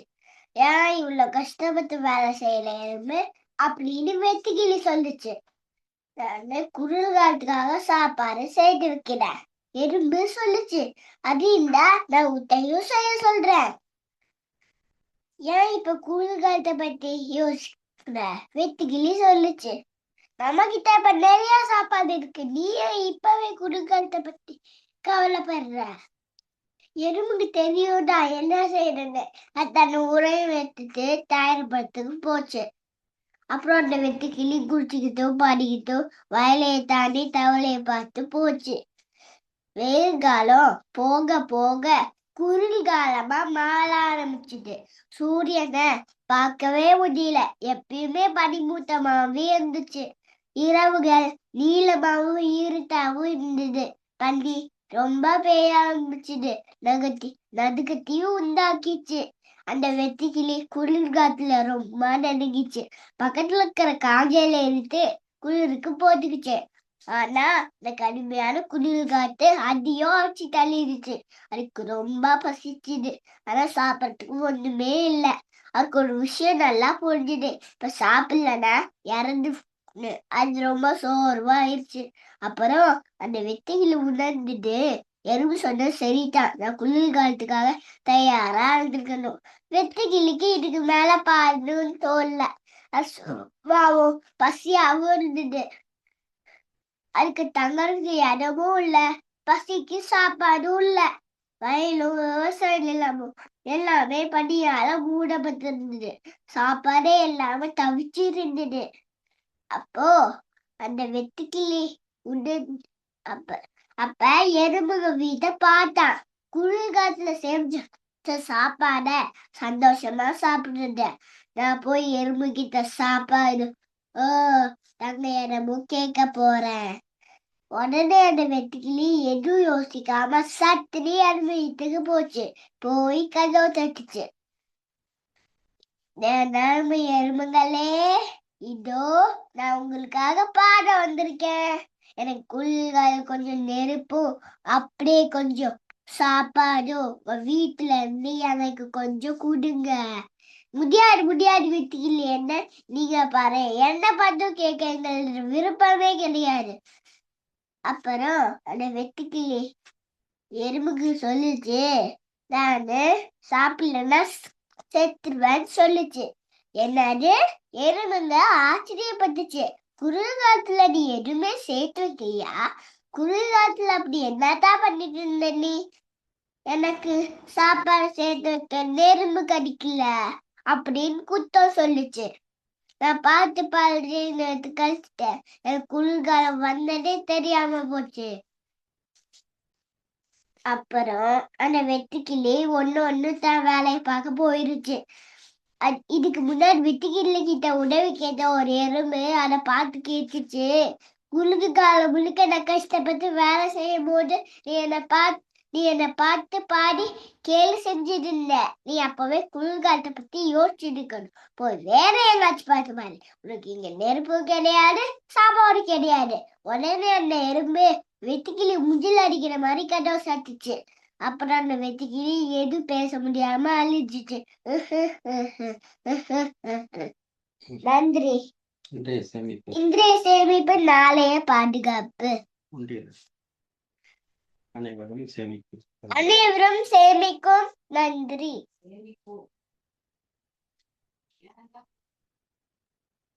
நன்றிப்பா செவியன், சூப்பர். அதாவது அற்புதமான ஒரு கதைங்கிறத விட நமக்கு ஒரு நல்ல ஒரு கருத்தை சொல்லியிருக்காரு அப்படின்னு சொல்லலாம். இது வந்து எல்லாருக்குமே ஒரு ஏற்புடைய கருத்து. இந்த இளம் வயதுல வந்து அற்புதமா எதையும் ஒரு இடைவிடாது நல்ல ஒரு அதுக்கும் பாத்தீங்கன்னா அந்த ஆக்ஷனோட அந்த வெட்டுக்கிளிய வந்து அந்த எறும்பு திச்சத பாத்தீங்கன்னா அந்த கையை உயர்த்தி நீ போ அப்படின்னு சொல்லிட்டு அது மாதிரி ஒரு தன்னுடைய அந்த முகபாவனையை சிறப்பாக அந்த கதை சொல்றதுல வந்து ஈடுபடுத்தியிருக்காருன்னு வச்சுங்களேன். உண்மையிலுமே வந்து இது வந்து எப்படின்னாக்கா சொல்லி கொடுக்கறதை விட அவங்க செய்யற விஷயங்கள் வந்து குழந்தைகளுக்கு வந்து ஒரு தனித்திறமை இருக்கும். அந்த திறமையோட இன்னைக்கு வந்து செபியன் வந்து நமக்கு சிறப்பா கதை சொல்லியிருக்காரு. அந்த வெட்டுக்கிளியும் எறும்பும் அந்த எப்படி நம்ம சேமிச்சு வச்ச சாப்பாட்டை வந்து உதறி தள்ளக்குள்ள அது அதாவது தன்வினை தன்னை சுடும் அப்படிங்கிற மாதிரிதான். நம்ம என்னத்தை செய்யறோமோ அது நமக்கே வரும் அப்படிங்கறத வந்து ஒரு சிறப்பான ஒரு நல்ல கதையில இன்னைக்கு செவியன் சொல்லியிருக்காரு. உண்மையிலுமே இது இந்த குளிர்காலத்துக்கு இந்த மழை காலத்துக்கு ஏற்ற நிகழ்வாக அற்புதமான ஒரு கதை. எந்த அளவுக்கு நம்ம மற்றவர்களுக்கு உதவுறோமோ அந்த உதவுதல் வந்து திரும்ப நமக்கும் கிடைக்கும் அப்படிங்கறத வந்து சிறப்பா சொல்லியிருக்காங்க. முற்காலத்துல பெற்றோர்கள்லாம் நமக்கு தெரிஞ்சிருக்கும். இப்ப கிடையாது, கேஸ் வந்ததுக்கு அப்புறம் யாரும் கிடைக்காது. முன்னாடி முன்னாடி உள்ள காலத்துல வந்து பாத்தீங்கன்னா சமையலுக்கு எல்லாத்தையுமே சேர்த்து வைப்பாங்க. மழை காலத்துல வந்து நமக்கு சமையலுக்கு வந்து பிறகு இதெல்லாம் வேணும், வெரைட்டி வேணும் அப்படிங்கறதெல்லாம் சேர்த்து வச்சுட்டு நம்ம மழை காலத்தை வந்து சிறப்பா மழை எந்த அளவுக்கு இருந்தாலும் அது வந்து இல்லாத அளவுக்கு இருக்கும். அது மாதிரியான சிறப்பு பெரியவர்கள்லாம் செய்வாங்க. ஐயா செவியன் ஐயா கொஞ்சம் மீட் பண்ணீங்க ஏதோ ஒரு நிமிஷம். சிறப்பா சொல்லுவாங்க. அது மாதிரி விஷயங்கள் வந்து இன்னைக்கு வந்து தம்பி வந்து நமக்கு செவியன் வந்து நல்ல ஒரு கதையா சொல்லியிருக்காரு. வாழ்த்துக்கள். இன்றைய நிலையில் நமக்கு சிறப்பானது ஒரு கதையை அளித்து சிறப்பித்து கொடுத்த செவியன் அவர்களுக்கும் அவரது பெற்றோர்களுக்கும் இந்த நேரத்திலே நாம் நன்றிகளையும் வாழ்த்துக்களையும் தெரிவித்துக் கொள்வோம். நன்றிப்பா. ஏன்னா ஒரு எல்கேஜி யூகேஜி படிக்கிற பையன் வந்து இந்த அளவுக்கு ஒரு நல்ல உரைய வந்து நமக்கு சொல்லி இருக்காருங்கிறது ரொம்ப ரொம்ப சந்தோஷமா இருக்கு. வாழ்த்துக்கள்ப்பா சார். நன்றிங்க ஐயா. வாழ்க வளமுடன். வாழ்க வளமுடன். நன்றி. சிறப்பு, சந்தோஷம். வாழ்த்துக்கள். நிகழ்ச்சியின் அடுத்த நிகழ்வாக முத்திரை வந்து நிறைய பேருக்கு தெரியும். எந்த அளவுக்கு முத்திரைகள்னால நம்ம உடலை வந்து ஆரோக்கியமா வைத்துக் கொள்ள முடியும் என்பதை பற்றி பல பேர் அறிந்திருப்பீர்கள். அதை வந்து ஸ்ரீனையா வந்து இன்னைக்கு நமக்கு ஒரு 5 முத்திரைகள் சொல்லி அதனுடைய பயன்பாடுகளை பத்தி நமக்கு இன்னைக்கு சிறப்பா சொல்ல வராங்க. முத்திரை மருத்துவம் அப்படிங்கிற ஒரு தலைப்புல இன்னைக்கு வந்து நமக்கு சிறப்பாக ஒரு 5 முத்திரைகளை அளிக்க ஸ்ரீனையா அவர்களை அன்புடன் அழைக்கின்றோம். வணக்கம். அனைவருக்கும் வணக்கம். நம்ம இன்னைக்கு என்ன பார்க்க போறோம் அப்படின்னா முத்திரை மருத்துவம் தான் பார்க்க போறோம். முத்திரை மருத்துவம் அப்படிங்கிறது நம்ம விரல்கள் வச்சு நம்மளுக்கு செஞ்சுக்கிற வைத்தியத்துக்கு பேர் தான் முத்திரை மருத்துவம். இப்போ இதுல 5 முத்திரைகள் பார்க்க போறோம். 5 முத்திரையில ஃபர்ஸ்ட் முத்திரை வந்து பிராண முத்திரை, 2வது முத்திரை வந்து வியான முத்திரை, 3வது முத்திரை வந்து அபான முத்திரை, 4வது முத்திரை வந்து குபேர முத்திரை, 5வது முத்திரை வந்து பிருத்திவி முத்திரை. இப்படிங்கிற 5 முத்திரைகள் பார்க்க போறோம். இப்போ இந்த 5 முத்திரையில ஃபர்ஸ்ட் முத்திரை வந்து பிராண முத்திரை. பிராண முத்திரை அப்படிங்கிறது நம்ம பிராண சக்தி அதிகப்படுத்தும். கண் குறைபாடு இருக்கிறவங்க இதை பிடிச்சாங்கன்னா கண் குறைபாடுகள் கண் குறைபாடுகள் வந்து அதிகமாகும். கண் குறைபாடுகள் வந்து சரியாகும். அதுக்கடுத்து வந்து ஹியூமோகுளோபின் வந்து கம்மியா இருக்கவங்களுக்கு வந்து ஹியூமோகுளோபின் வந்து அதிகப்படுத்தும். அடுத்து பார்க்க போறது வந்து தியான முத்திரை. தியான முத்திரை அப்படிங்கிறது வந்து லூஸ் மோஷன் வந்து சரிப்படுத்தும். அப்புறம் வந்து கண் குறைபாடு, நரம்பு பிரச்சனை இருக்கலாம் சரிப்படுத்தும். பிராண முத்திரை வந்து சுண்டு வரலையும் மோதிர வரலையும் சேர்த்து பிடிப்பாங்க. தியான முத்திரை அப்படிங்கிறது ஆள்காட்டி விரலையும் நடுவரலையும் சேர்த்து பிடிப்பாங்க. இது ரெண்டையும் கன்ஃபியூஷன் பண்ணிக்காதீங்க. அடுத்து பார்க்க போறது வந்து அபான முத்திரை. அபான முத்திரை அப்படிங்கிறது கழிவுகளை வெளியேற்றும் சிறுநீரக பிரச்சனை இருக்கிறவங்க இந்த அபான முத்திரையை பிடிச்சுக்கலாம். அடுத்து பார்க்க போறது குபேர முத்திரை. குபேர முத்திரைனாலே அந்த பேர்ல உங்களுக்கு தெரியும். குபேர முத்திரைனால செல்வம்ட்டு. குபேர முத்திரை பிடிச்சாங்க அப்படின்னா வீட்டுக்கு வரவுகள் வரும். குபேர முத்திரை வந்து சின்ன பிள்ளைங்க பிடிச்சாங்க அப்படின்னா குபேர முத்திரை பிடிச்சவங்களுக்கு வந்து ஒழுக்கமும் மரியாதை இந்த மாதிரி இருக்கிறதுலாம் அவங்களுக்கு வந்து மேம்படும். ஆண்கள் பிடிச்சாங்கன்னா பெண்கள் மேல மரியாதை வரும். பெண்கள் பிடிச்சாங்கன்னா ஆண்கள் மேல மரியாதை வரும். சுண்டு விரலையும் மோதிர விரலையும் மடக்கி ஆள்காட்டி விரலையும் நடுவரலையும் சேர்த்து பிடிச்சுக்கணும். அடுத்து பார்க்க போறது வந்து பிருத்திவி முத்திரை. பிருத்திவி முத்திரை அப்படிங்கிறது மோதிர விரலையும் ஆள்காட்டி விரலையும் சேர்த்து பிடிச்சுக்கணும். இந்த பிருத்திவி முத்திரை அப்படிங்கிறது கட்டை விரலையும் மோதிர விரலையும் பிடிக்கணும். இந்த ரெண்டையும் சேர்த்து பிடிக்கிறது மூலமா இதுக்கு பிருத்திவி முத்திரை. இது ரெண்டையும் சேர்த்து பிடிக்கிறதுக்கு மூலமா நம்மளுக்கு வந்து உடல் எடை வந்து அதிகப்படுத்தும். எடை குறைவா இருக்கவங்க பிடிச்சாங்க அப்படின்னா எடை அதிகப்படுத்தும். சின்ன பிள்ளைங்க இந்த முத்திரையை வந்து பிடிச்சாங்க அப்படின்னா அவங்களுக்கு எடை அதிகப்படுத்தும். நன்றிங்கய்யா. சக்தி குறைபாடுகளையும் இது நீக்கும். நன்றி நன்றிமா, சிறப்பு ஸ்ரீனயா.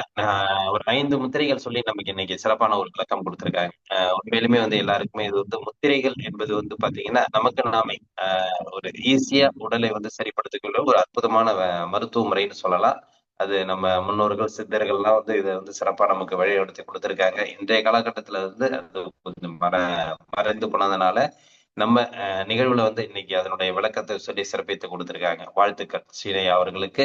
அனைவரின் சார்பாக நெஞ்சார்ந்த நன்றிகளையும் வாழ்த்துக்களையும் தெரிவித்துக் கொள்கிறோம். நன்றிங்கம்மா. நன்றிம்மா, வாழ்க்கை. நன்றி, அனைவருக்கும் நன்றி. இப்ப காலைச்சக்கரத்தோட ஒரு கிளைமேக்ஸ் நம்ம எப்பொழுதுமே அவளோட எதிர்பார்த்துட்டு இருப்போம். இன்னைக்கு என்ன நமக்கு சிறப்பு கொடுக்க போறாங்க அப்படிங்கிற ஒரு நிகழ்வுல வந்து இன்னைக்கு நமக்காக அவளோட அனைவரும் எதிர்பார்த்து கொண்டிருக்க இந்த வேலையில நமக்கு சிறப்பானது ஒரு கடம். அதாவது பாத்தீங்கன்னாக்கா நம்ம எல்லாருமே வந்து பானையை பார்த்துதான் இருப்போம். அந்த பானையில எப்படி ஒரு ஓசை ஒலியை வந்து கொடுத்து இசையை நமக்கு இன்ப வெள்ளத்துல அழுத்தலாம் அப்படிங்கிற ஒரு அற்புதமான நிகழ்வு இன்னைக்கு கொடுக்க காத்துட்டு இருக்காங்க. உண்மையிலுமே வந்து ஒரு சாதாரண ஒரு செய்தியா இருந்தாலும் அதை எப்படி நம்ம கலைநயத்தோட கொடுக்க முடியும் அப்படிங்கிறதுல வந்து பல்வேறு விஷயங்கள் இருந்தாலும் இன்னைக்கு கடம் வாசித்து நமக்கு இன்னைக்கு நல்லதொரு சிறப்பு நிகழ்வை கொடுக்க காத்து கொண்டு இருக்கும் சம்ருதி சாமுதிதா இருவரையும் கடம் வாசித்து சிறப்பிக்க அன்புடன் கேட்டுக்கொள்கிறோம். அனைவருக்கும் வணக்கம். ஐயா, நான் பேசுறது நல்லா கேக்குதா? கேக்குதுமா. அனைவருக்கும் வணக்கம். நான் இன்று கடம் வாசிக்கின்றேன். அனைவரும் கட்டை கழுத்துமாறு அன்புடன் கேட்டுக்கொள்கிறேன். அனைவருக்கும் வணக்கம். நான் இன்று கடம் வாசிக்கின்றேன். அனைவரும் கட்டை கழுத்துமாறு அன்புடன் கேட்டுக்கொள்கிறேன்.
நன்றிங்கம்மா. சிறப்பு. சிறப்பானது ஒரு கடம், அதாவது தாளம் கூட சொல்லலாம், தாளம் சொல்றாங்க. சிறப்பாக தாளம் அமைத்து சிறப்பானது ஒரு நிகழ்வை ஏற்படுத்தி கொடுத்த சம்ருதி சாமுதிதா இருவருக்கும் என்பதை விட அவர்களது பெற்றோர்களுக்கும் இந்த நேரத்தில் நாம் நன்றிகளையும் வாழ்த்துக்களையும் தெரிவித்துக் கொள்வோம். ஏன்னா ஒரு கலை, ஒரு பயிற்சி, ஒரு இசை என்பதை விட பல கலை, பல பயிற்சி, பல இசை அப்படிங்கிற பல நோக்கத்தோடு இன்னைக்கு வந்து சிறப்பா அவங்களுக்கு சொல்லிக் கொடுத்த ஒவ்வொரு கலைகளையும் நமக்கு காலச்சக்கரத்தை கொடுத்துட்டு இருக்காங்க. இவர்கள் காலச்சக்கரத்தின் சகலகலா வல்லவர்கள் என்பதை விட ஆசிரியர்கள் அப்படிங்கலாம். ஏன்னா அடுத்த நிகழ்வுக்கும் ரெடி ஆயிட்டாங்க பாருங்க.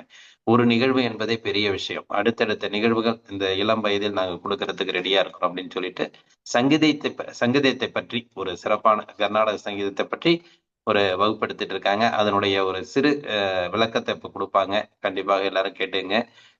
அடுத்தது வந்து பாத்தீங்கன்னா இந்த கர்நாடக சங்கீதத்தை பத்தியான ஒரு முழு வகுப்பு. இப்ப இவங்க வந்து எல்லாருக்கும் ஒரு அற்புதமான ஒரு செய்தியை சொல்றோம். இவங்க கொடுக்குற இந்த இசை வகுப்பும் சரி, கர்நாடக வகுப்பும் சரி, இனிவரும் காலங்கள்ல வந்து பாத்தீங்கன்னா தனி வகுப்பா கொடுக்க போறோம். அதாவது தனி வகுப்புனாக்கா அதுக்குன்னு தனியா ஒரு மணி நேரங்கள் வகுப்பெடுக்கிறதுக்காக நேரம் ஒதுக்க போறோம். ஒன்று மதியமோ இல்ல மாலையோ இருக்கும். அதுல வந்து எப்படின்னாக்கா நீங்க வந்து அனைத்து விதமான பயிற்சிகளை, அனைத்து விதமான கலைகளையும் கற்றுக்கொண்டு உங்களுக்கு வந்து எந்தெந்த துறைகள்ல நீங்க வந்து முழுமையா பயிற்சி பெற்று வர முடியுமோ அதற்குண்டான ஒரு சான்றிதழும், அதாவது யூனிவர்சிட்டியோட சான்றிதழ் கூட நம்ம கொடுக்கறதுக்கு உண்டான வாய்ப்புகள்லாம் நம்ம ஏற்படுத்த போறோம். அதனால அடுத்த வாரங்கள்ல இருந்து இந்த வகுப்புகள் வந்து தனி செஷனா நடக்கும். அதாவது அவங்க கத்துக் கொடுக்கறது மட்டும், அதாவது அந்த இசை சார்ந்து கத்துக் கொடுக்கிற வகுப்புகள் வந்து அடுத்த வாரத்துல இருந்து ஒரு தனி செஷனா நடக்கும். நமக்கு அதுக்கு வந்து எல்லாத்துக்குமே அவங்க கத்துக் கொடுக்கறதுக்கு ரெடியா இருக்காங்க. ஏன்னா அவங்க எல்லாம் கிட்டத்தட்ட டிகிரி முடிச்சுட்டு இன்னைக்கு வந்து அடுத்த லெவலுக்கு போயிட்டு இருக்காங்க. அந்த அளவுக்கு இசையில வந்து அவர்கள் தேர்ந்து சிறப்பா போயிட்டு இருக்காங்க. அது காலச்சக்கரத்துக்கு நமக்கு பெரிய ஒரு கிஃப்ட் கிடைச்சிருக்குது. அவங்க வந்து நமக்கு அனைத்து கலைகளையும், அனைத்து பயிற்சிகளையும் சொல்லிக் கொடுக்கறதுக்கு ரெடியா இருக்காங்க. எனவே கற்றுக்கொள்ள விருப்பம் உள்ளவர்கள், நம்ம சொல்லியிருந்த மாதிரி முன்னாடியே பேரை தெரிவிக்க சொல்லியிருந்தோம். அது மாதிரி உங்களுக்கு தனிமையில இந்த எல்லா கலைகளையும் கற்றுக்கணும் அப்படின்னு விருப்பம் இருந்தா நீங்க தயவு செய்து இந்த வாரமும் நீங்க பேர் கொடுங்க. வரும் வாரத்திலிருந்து உங்களுக்கு தனிப்பட்ட ஒரு செஷனா அது நடக்கும். அது கற்றுக் கொடுக்கக்கூடிய பயிற்சிகள் வந்து தனியா ஒரு செஷனா நடக்கும். அதுக்குண்டான விளக்கங்கள் நம்ம குழுவுல தெரிவிப்போம். இன்று நமக்கு அந்த கர்நாடக சங்கீதத்தை பற்றியான ஒரு சிறு விளக்கம் அளிக்க சம்ருதி சாமுதிதா அவர்களை அன்புடன் கேட்டுக்கொள்கிறோம். அனைவருக்கும் வணக்கம். என் பெயர் சம்ருதி. நம்ம கர்நாடக சங்கீத இசை வந்து தொடர்ந்து பார்த்துட்டு வரோம். இன்னைக்கு வந்து நிறைய பேர் புதுசா சேர்த்திருக்கீங்க. அதனால கர்நாடக இசைனா என்ன அப்படின்றது ஒரு சின்ன அறிமுகம் பார்த்துக்கலாம். அதுக்கப்புறம் நம்ம கண்டினியூ பண்ணலாம். ஃபர்ஸ்ட் இசைனா என்னன்றத பார்க்கலாம். இசை பற்றி ஒரு சின்ன அறிமுகம். இசைனா நம்ம காதுக்கு இனிமையானது இசை. இப்ப காதுக்கு நமக்கு எந்த சவுண்டா இருந்தாலும் சரி, பாட்டா இருந்தாலும் சரி, ஏதாவது ஒரு சவுண்ட் இருந்தாலும் நம்மளுக்கு அதுக்கு கேட்கறதுக்கு நல்ல காதுக்கு இனிமையா இருந்ததுன்னா அது பேரு இசை. காதுக்கு இனிமை இல்லாம இருந்ததுன்னா அது பேரு இரைச்சல். அது நம்ம காது கேட்கறதுக்கு பிடிக்கல அப்படின்னா அதை வந்து இரைச்சல் சொல்லுவாங்க. அடுத்ததா வடமொழி நாட்டுல இசைய வந்து 2 பேர்ல சொல்றாங்க. ஒண்ணு வந்து நாதம், ரெண்டாவது இசை. 2 பேர்ல வடமொழி நாட்டுல வந்து இசைய வந்து இந்த 2 பேர்ல சொல்றாங்க. இப்ப வந்து இந்த இசை வந்து எப்படி உருவாகுச்சு அப்படின்னா வாய்ப்பாட்டு, வாத்திய இசை, நாட்டியம், இது 3 சேர்ந்ததுதான் இசை. வாய்ப்பாட்டு, வாத்தியம், வாத்திய இசை, இது 3ம் சேர்ந்ததுதான் இசை. இப்ப வந்து நாட்டிய கலை வந்து தனியா பிரிக்கப்பட்டுச்சு இப்ப கொஞ்ச நாளா. அப்புறம் இப்ப இந்த இசையை வந்து மிருகங்கள், பறவைகள் கூட இசையை வந்து இனிமையா கேட்டு ரசிப்பாங்க அப்படின்றத சொல்றாங்க. அப்புறமா இசை என்ற சொல்லுக்கு வந்து இசை வைப்பது என பொருள். இப்ப மௌசை அப்படின்ற ஒரு கிரேக்க வார்த்தையிலிருந்து இந்த ஆங்கில வார்த்தை வந்து மியூசிக் அப்படின்ற ஆங்கில வார்த்தை எப்படி உருவாகுச்சு அப்படின்னா மௌசை என்ற கிரேக்க வார்த்தையிலிருந்து இந்த ஆங்கில வார்த்தை மியூசிக் அப்படின்னு உருவாகுச்சு. அப்புறமா கிரேக்க நாட்டுல இருக்க உங்கெல்லாம் இசையோட கடவுள் வந்து யாருன்னு கேட்டா இசை கருவிகள், இதோட கடவுள் அப்படின்னு பார்த்தோம்னா மியூசஸ் அப்படின்னு சொல்றாங்க. இசை மற்றும் இசை கலைகள் இதுக்கு எல்லாமே மியூசஸ் என்ற கடவுளை வந்து சொல்றாங்க கிரேக்க நாட்டுல. அடுத்ததா கர்நாடக சங்கீதம் வந்து ரொம்ப பழமையானது வந்து கர்நாடக சங்கீதம். கர்நாடக சங்கீதத்துல மொத்தம் 7 ஸ்வரங்கள் இருக்கு. ஸ்வரங்கள்னா ஆல்பபெட். 7 ஸ்வரங்கள் இருக்கு. அப்புறமா 72 ராகங்கள் உள்ளது. இந்த 72 ராகம் வந்து நிறைய ராகம் இருக்கு. ஆனா மெயினான ராகம் அப்படின்னா இந்த 72 ராகம் சொல்றாங்க. இந்த 72 ராகத்தை மேலகர்த்தா ராகம் அப்படின்னு சொல்றாங்க. இது 72 ராகத்துல இருந்துதான் மற்ற ராகங்கள் எல்லாம் பிரிஞ்சுது அப்படின்னு சொல்றாங்க. 72 ராகத்தை மேலகர்த்தா ராகம் அப்படின்னு சொல்றாங்க. அந்த ராகத்துல இருந்துதான் மற்ற நிறைய ராகங்கள் பிரிஞ்சுது, உருவாகுச்சு அப்படின்றத சொல்றாங்க. அடுத்ததா நம்ம வடமொழி நாட்டுல 2 பேரு சொல்றாங்கன்னு பார்த்தோம். ஒண்ணு இசை, இன்னொரு நாதம். இசைனா என்னன்னு இப்ப உங்களுக்கு புரிஞ்சிருக்கும். இப்ப நாதம்னா என்னன்னு பார்க்கலாம். நாதம்னாலும் காதுக்கு இனிமையானதுதான் நாதம். காதுக்கு இனிமை இல்லாம இருந்ததுன்னா அது பேர் வந்து இரைச்சல் அப்படின்னு சொல்றாங்க. இசை சம்பந்தப்பட்டதுதான் நாதம், நாதம் சம்பந்தப்பட்டதுதான் இசை. ரெண்டுமே ஒண்ணுதான், பேர் தான் வேற. அப்புறமா நாதத்திலிருந்து தான் ஃபர்ஸ்ட் ஸ்ருதி அப்படின்றது ஒண்ணு உருவாகுச்சு. ஸ்ருதியில இருந்து ஸ்வரங்கள் அப்படின்றது ஒண்ணு உருவாகுச்சு. ஸ்வரங்கள் இருந்து ராகமும் உருவாகுச்சு அப்படின்னு சொல்றாங்க.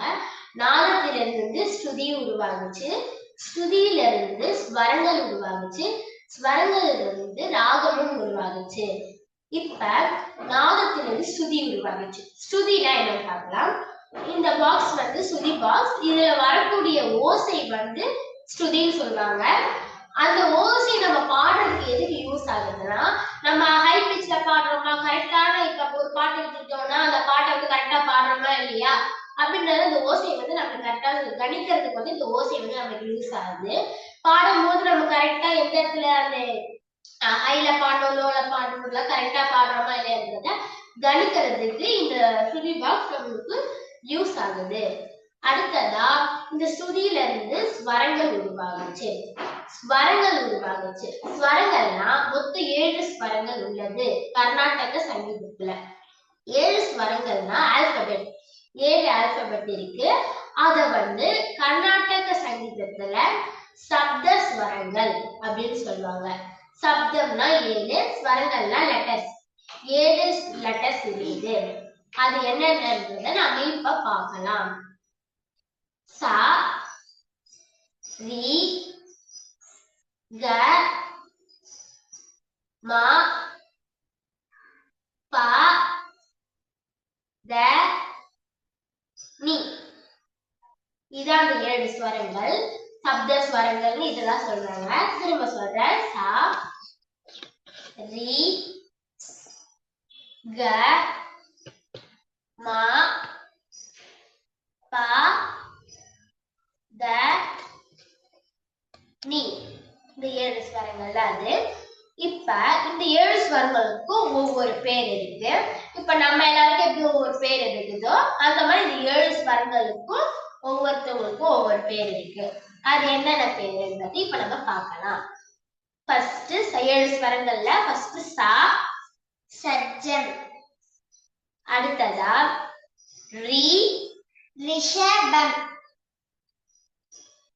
க, காந்தாரம். ம, மத்தியமம். ப, பஞ்சமம். த, தைவதம்.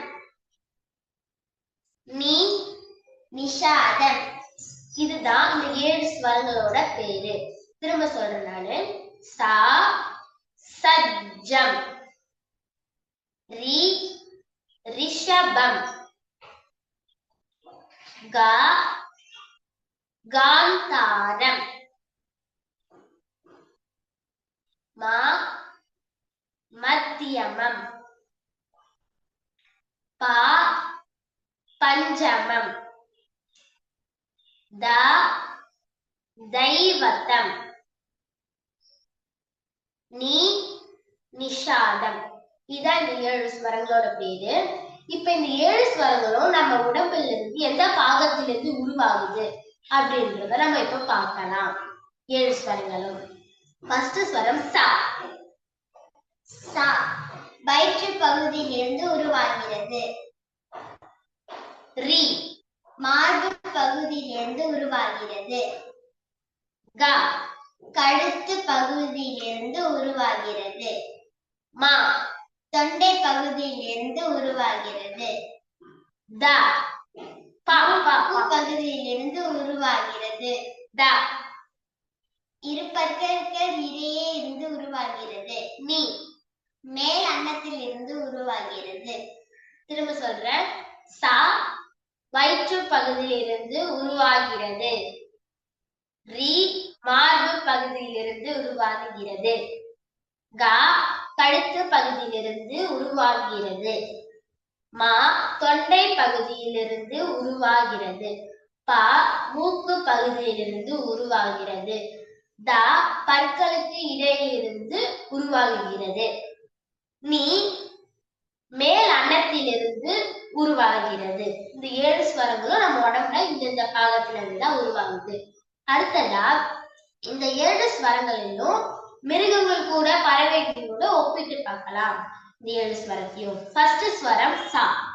இந்த ஸ்வரத்தை எந்த மிருகங்கள் கூட ஒப்பிட்டு பார்க்கலாம்னா மயில் அந்த பறவையோட இந்த சான்ற ஸ்வரத்தை ஒப்பிட்டு பார்க்கலாம். சா மயில் கிட்ட இருந்து உருவாகுது. மயில் நம்ம மேகத்தை பார்த்து மழை வரும்போது பார்த்து அந்த ஓசைதான் அந்த ஒலிதான் நம்மளுக்கு சாவா ஒப்பிட்டு பார்க்கறாங்க. அடுத்ததா ரீன்ற ஓசை பசு கிட்ட இருந்து ஒப்பிட்டு பார்க்கறாங்க. அடுத்ததா கான்ற ஓசையை மந்தையில இருக்கும் கும்பலா இருக்கும் ஆடு கிட்ட இருந்து அந்த ஓசையை ஒப்பிட்டு பார்க்கறாங்க. அடுத்ததா மான்ற ஓசையை வெண்கோக்கு கிட்ட இருந்து ஒப்பிட்டு பார்க்கறாங்க. அடுத்ததா பா என்ற ஓசையை குயிலிடம் இருந்து ஒப்பிட்டு பார்க்கறாங்க. அடுத்ததா தா என்ற ஓசையை யானை கிட்ட இருந்து ஒப்பிட்டு பார்க்கறாங்க. அடுத்ததா நீன்ற ஓசையை குதிரை கிட்ட இருந்து ஒப்பிட்டு பார்க்கறாங்க. இப்போ உங்களுக்கு இது எல்லாமே நல்லா புரிஞ்சிருக்குன்னு நினைக்கிறேன். இப்ப நம்ம கிளாஸ் இதோட நம்ம தொடர்ச்சி அடுத்த கிளாஸ்ல நம்ம பார்க்கலாம். பாட்டு எப்படி பாடுறது அப்படின்றது நான் சொல்லி தந்திருக்கேன். அடுத்த கிளாஸ் நம்ம பார்ப்போம் அதோட தொடர்ச்சிய. இப்ப உங்களுக்கு இதுல ஏதாவது சந்தேகம் இருந்ததுன்னா இன்னைக்கு நடந்ததுல ஏதாவது சந்தேகம் இருந்ததுன்னா நீங்க ஹேண்ட் ரைஸ் பண்ணி டவுட் கேட்கலாம். இல்ல சந்தேகம் இல்ல அப்படின்னா நம்ம கிளாஸ நிறைவு செஞ்சுக்கலாம்.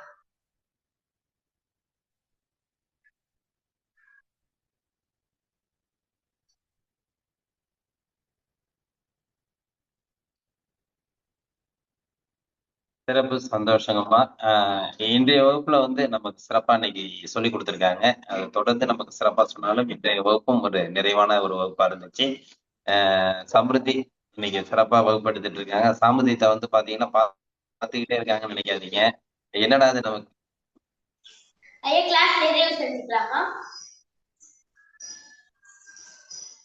என்னங்கம்மா கிளாஸ் நிறைவு செஞ்சுக்கலாமா, முடிச்சுக்கலாமா ஐயா?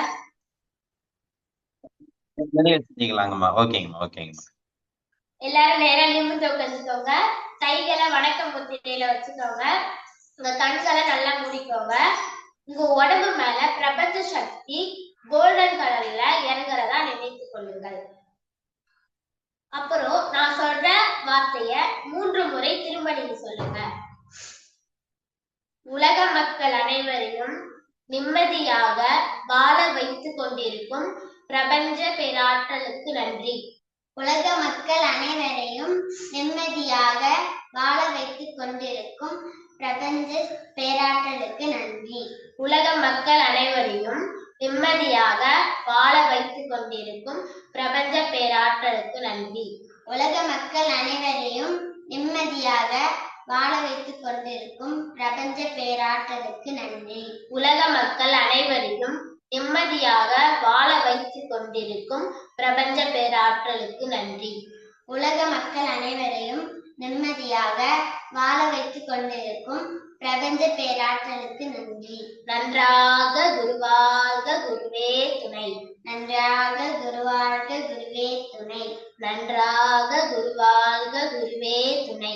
நன்றாக குருவாழ்க குருவே துணை. நன்றாக குருவாழ்க குருவே துணை. நன்றாக குருவாழ்க குருவே துணை. வாழ்க வளமுடன். வாழ்க வளமுடன். வாழ்க வையகம். வாழ்க வையகம். அப்படியே உங்கள் கைகளை வசிக்கோங்க. கண்களுக்கு நேரம் எடுத்ததை பார்த்து உள்ளங்கையை பாருங்க. நன்றிங்க ஐயா. நன்றிங்க ஐயா. நன்றிங்கம்மா. சிறப்பு, சந்தோஷம். சம்ருதி, சாமுதிதா இருவரும் நமக்கு இன்னைக்கு சிறப்பான ஒரு நிகழ்வை கொடுத்தாங்க. கிளைமேக்ஸ்னாலும் அந்த அளவுக்கு நிகழ்வான ஒரு சிறப்பான வகுப்பா இருந்தது. தாளம் வாசித்து அதற்குண்டான கர்நாடக சங்கீதத்துக்கு உண்டான வகுப்புகளையும் நம்ம கொடுத்துருக்காங்க.